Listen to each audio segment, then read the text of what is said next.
Yo, what is good, YouTube? Krishan checking back in with another video. Let's start this video off with our current reigning Mr. Olympia, Hadi Choopan. And if you guys don't know by now, Hadi trains like an absolute maniac. It's possible that Hadi trains the hardest out of any open class bodybuilder. Let me know in the comment section below, what do you guys think about that?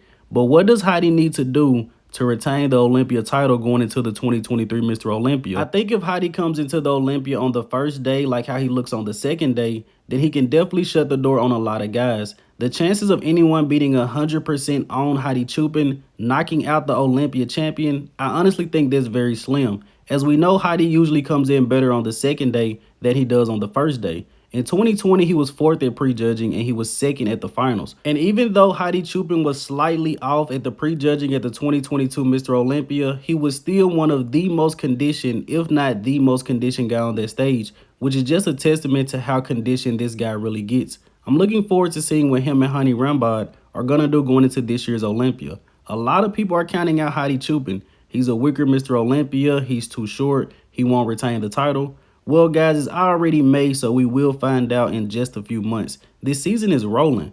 Now, let's switch over to Nick Walker. In my last video, I asked you guys, do you think that Nick Walker will be able to bring the quad sweeps up? Or are the quad sweeps just a genetic weak point and Nick may not be able to bring them up? Now, in the comments of that video, a lot of people said that Nick Walker's legs aren't growing because he isn't training them properly. So to all the form police, let me know in the comment section below. How does Nick Walker's form look on these leg press? But on a serious note, I was very impressed with the vascularity of Nick Walker in this update. Of course, he's training legs, so they're going to be very pumped up. But the conditioning that Nick Walker has at 5'7", almost 280 pounds is just crazy. And once again, guys, we will be seeing Nick Walker, Samson Dowda, Big Ramy, Derek Lunsford, Hunter Labrada, all very soon guest posing at the Pittsburgh Pro. Now let's switch over to Michal Krizo, who recently posted up a little training montage. Now, there was a little bit of drama surrounding Krizo and that photoshopped pic. I'm not going to get into that. I don't really think it's that deep. But Michal Krizo looks massive here. From what I heard, he will be doing the M Pro Classic, and Joanne Perdels will also be making his pro debut there. Imagine having to make your pro debut against Michal Krizo. But I'm looking forward to seeing this guy on stage. Hopefully he's made some improvements. But he's qualifying kind of mid-season, so he still has a little bit of time to shut it down and maybe still make more improvements before the Mr. Olympia. Now let's switch over to Tonio Burton.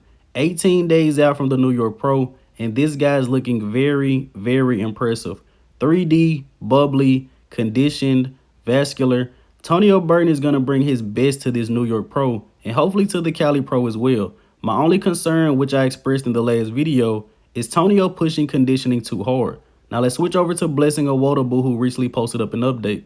Blessing has an incredible back. I know I give this guy a hard time, but Blessing gives everyone a hard time, so he's going to receive it back. But Blessing does have some very good genetics, outside of the legs, of course. But truthfully, I am looking forward to seeing Blessing Awodibu on stage. He does joke around a lot, and people don't really take him serious. But that package that he brought to the Indy Pro, that was pretty crazy. Now let's switch over to Quinton Eriya, Quint Beastwood, who is currently sitting at 315 pounds.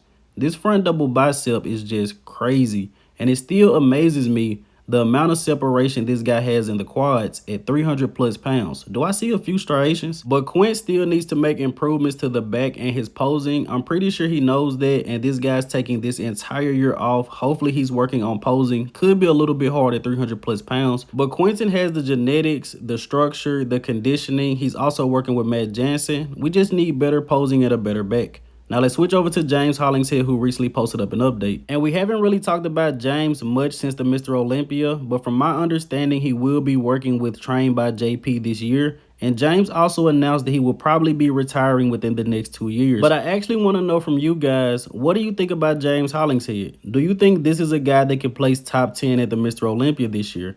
In the past, a lot of people have saw James as a top 10 Olympian. Now let's switch over to 212. We have a recent update from the prodigy himself, Keone Pearson, at 15 weeks out from the Texas Pro. And this guy is looking very impressive. And the first thing that jumped out to me about this update was the size of Keone's waist. His waist looks tiny here, almost non-existent. And this guy is 15 weeks out from a show. How is this waist going to look on stage at the 2023 Texas Pro?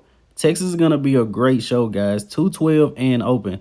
Now let's go ahead and switch over to Classic Physique. We have a recent update from the Texas Oak. Logan Franklin, another guy we haven't really talked about in a while.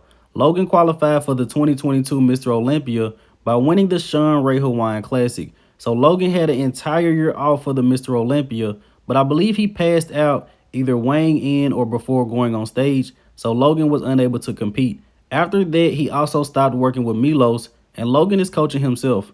I'm looking forward to seeing how he's going to look, prepping himself for a bodybuilding show. But as you guys know, I am a big fan of Logan Franklin. I'm a fan of all of the great posers in the sport of bodybuilding. But let's go ahead and wrap up today's video here with the archive of the day. We're going to switch it up a little bit and use a women's bodybuilder. Let me know in the comment section below, who is this legendary bodybuilder? But as always, I hope you guys did indeed enjoy this video. If you haven't done so already, be sure to like the video and subscribe to the channel. I'm Krishan from Go Fitness, and that's it. I'm out.